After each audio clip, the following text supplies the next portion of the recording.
আজকে আমি ডিমের একটা নতুনত্ব রান্না করব। তো রান্নাটাতে যে করব সে তার জন্য মশলা নিতে হবে। কি মশলা নিয়েছি দেখুন, এখানে দিয়েছি জিরে, গোটা জিরে একদম মিক্সিতে বেটে নেব, আদা দিয়েছি, রসুন দিয়েছি দেখুন, আর এখানে দিয়েছি পেঁয়াজ আর টমেটো। এগুলো সমস্ত কিছু বেটে নেব। তো আগে একটু জিরেটা বেটে নিই, না তো পেঁয়াজের সাথে যদি জিরেগুলো দিই একটুখানি খচখচে থেকে যায়। তো আগে এটা বেটে নিয়ে একবার, তারপরে পেঁয়াজ আর টমেটোগুলো দিয়ে আরেকবার বেটে নেব। তো পরে বলছি ডিমের তরকারিটা কিভাবে আমি কি করব না করব। তো সাথে থাকতে হবে আপনাদেরকে, আর পুরো ভিডিওটা দেখার জন্য আপনাদেরকে অনুরোধ রইল, শেষ পর্যন্ত পুরো ভিডিওটা আপনারা দেখবেন। নমস্কার, কেমন আছেন আপনারা সবাই? এসপি কিচেন ব্লগে আপনাদের সবাইকে স্বাগত জানাই। তো আমি আজকে যে ডিমের কারি করব, তো আমি দেখুন 3টে ডিম সেদ্ধ করে নিয়ে নিয়েছি, আর 3টে ডিমকে আর্ধেক আর্ধেক করে মাঝখান দিয়ে কেটে নিয়েছি। আপনাদের দেখাবো কেন কেটে নিয়েছি, এটা দেখাবো।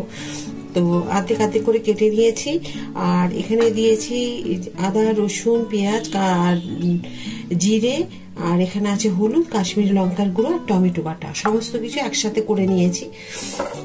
এবার আমি ডিমটাকে কেটে কিভাবে রান্না করব। আর এখানে নিয়েছি কিছুটা কর্নফ্লাওয়ারে দিয়ে দিয়েছি একটুখানি জল। এই কর্নফ্লাওয়ারটাকে এই ডিমের সাথে কোট করে নেব, এর সাথে দেব একটুখানি নুন, তারপরে দিয়ে রান্নাটা করব। একটুখানি নুন দিয়ে দিচ্ছি এখানে,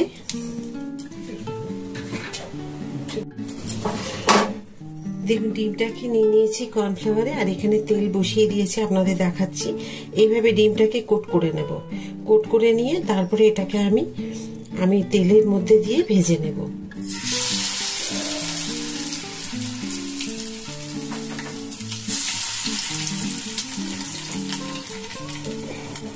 আপনাদের দেখাই তেলটার থেকে, এই দেখুন এইভাবে দিয়েছি। একইভাবে সব ডিমগুলোকে আমি দিয়ে দেব। একটুখানি গ্যাসটা মিডিয়াম টু লো আছে, মিডিয়াম আছে রেখে দেবেন।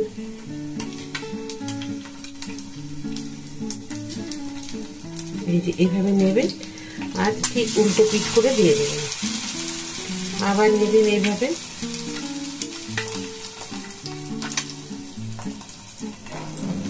আমি 3টে ডিম রান্না করছি, 3টে ডিমের জন্য আমি যেটুকু পরিমাণ লাগবে সেইটুকুই নিয়েছি। আপনাদের যতটুকু প্রয়োজন সেইটুকুই নেবেন আপনারা।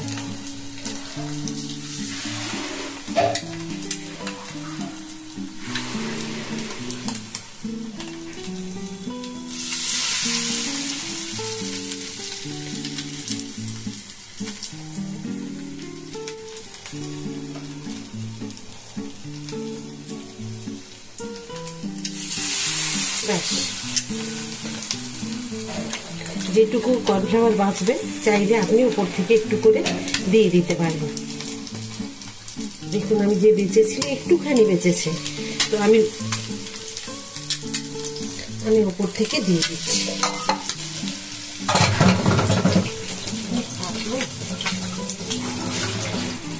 ডিমটাকে আমি একবার উল্টে নেব। দেখুন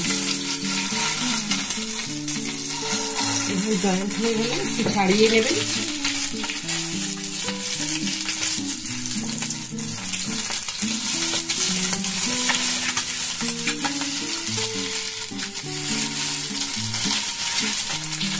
আমি সবগুলো উল্টে নিয়েছি।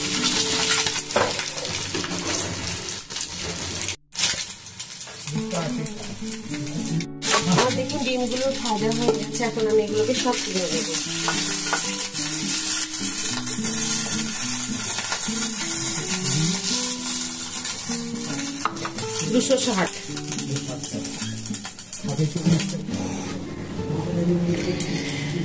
একটা তেজপাতা দেব, একটা লঙ্কা, শুকনো লঙ্কাকে এভাবে ফাটিয়ে দিয়ে দেবো, আর দেবো এখানে আমি একটু কালো জিরে। ব্যাস, আঁচটাকে একদম কমিয়ে রেখেছি।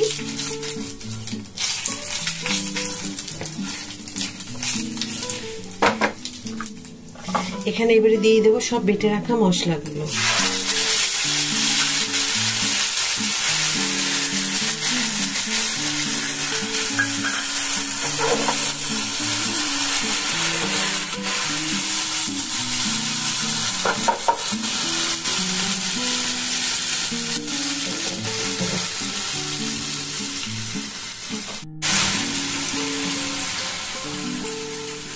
মশলাটাকে দেখুন আমি ভেজে দেবো। আমি সুন্দর করে এটাকে কষিয়ে নিতে হবে। কষিয়ে নিয়ে তারপরে আমি কি দিচ্ছি সেটা আপনাদেরকে থাকতে হবে। ভিডিওটা না দেখলে পুরো বুঝতে পারবেন না। শুধু যে মশলাটাকে কষিয়ে নিলাম, ডিমটা দিয়ে দিলাম তা তো না, এরপরেও আরও কিছু করার আছে, দেওয়ার আছে। তবে খুব বেশি সময় কিন্তু মশলা কষাবেন না, তেল তো হয়ে যাবে। অনেক সময় তেল ছাড়ার আগেও কিন্তু মশলা কষানো হয়ে যায়, তো সেটা কিন্তু বুঝে নেবেন যে তেল ছাড়লো না মানে এখনো মশলা কষানো হয়নি, সেটা নয় কিন্তু।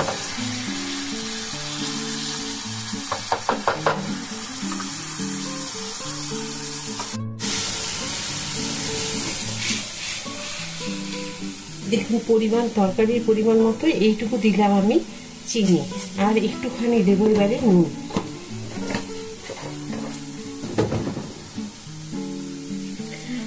আমার 3টে ডিমের রান্না করছি, তো সেই বুঝে আমি নুন দিলাম এই যে 1 চামচ, ছোট চামচের 1 চামচ দিলাম। আপনারা সেই রকম স্বাদ অনুসারে দেবেন। এবার দিয়ে দেবো আমি একটুখানি জল। এবার গ্যাসের ফ্লেমটাকে বাড়িয়ে দেবো।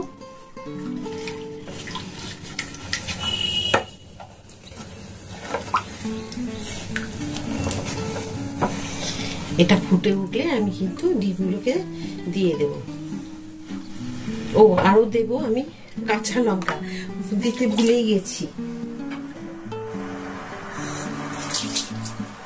3টে কাঁচা লঙ্কা কেটে রেখেছি মাঝখান দিয়ে, দেখুন 3টে কাঁচা লঙ্কাকে মাঝখান দিয়ে কেটে রেখেছি, দিয়ে দিলাম।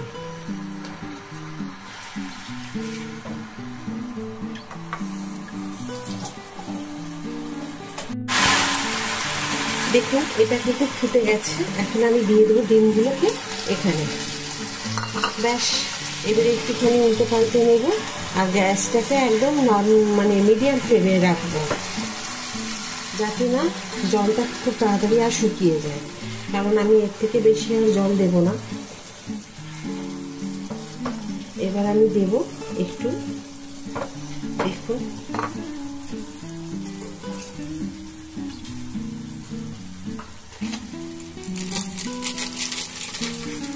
একটু দেব গরম মশলা, আর একটুখানি দেব কসুরি মেথি। আপনারা চাইলে ধনেপাতা দিতে পারেন। এই দেখুন আমি একটুখানি কসুরি মেথি দিয়ে দিলাম। ব্যাস, আমার রান্না কমপ্লিট। তো এই রান্নাটা দেখে আপনাদের কেমন লাগছে? অবশ্যই ভালো লাগছে আমি জানি। আপনারা হয়তো পরে আমাকে কমেন্ট করে জানাবেন যে খুব সুন্দর হয়েছে। যেমন আমাকে টানা নাড়ুর ভিডিওটা দেখে অনেকেই কমেন্ট করেছেন, বলেছেন ভালো হয়েছে। তো সেই রকম এটাও নিশ্চয়ই আপনাদের ভালো লাগবে। আর একদমই নতুন রান্নাটা, আশা করি রান্নাটা একদমই নতুন। তবে হ্যাঁ, আজকের রান্নাটাও সত্যি কথাই খুব নতুন। ডিম কেটে কোট করে যে কারি রান্না করলাম, আপনাদের কেমন লাগলো অবশ্যই আমাকে কমেন্ট করে জানাবেন। যদি ভিডিওটা ভালো লাগে অবশ্যই একটা লাইক করে দেবেন। সাবস্ক্রাইব করতে একদম ভুলবেন না। সব সময় যেমন আপনারা আমার সাথে থাকেন, ওইভাবে আমার সাথে থাকবেন। আবার একটা নতুন ভিডিওতে নতুন রান্না নিয়ে আপনাদের কাছে আমি চলে আসবো। সবাই ভালো থাকুন, সুস্থ থাকুন। এই বলে আজকের ভিডিওটা শেষ করছি। নমস্কার।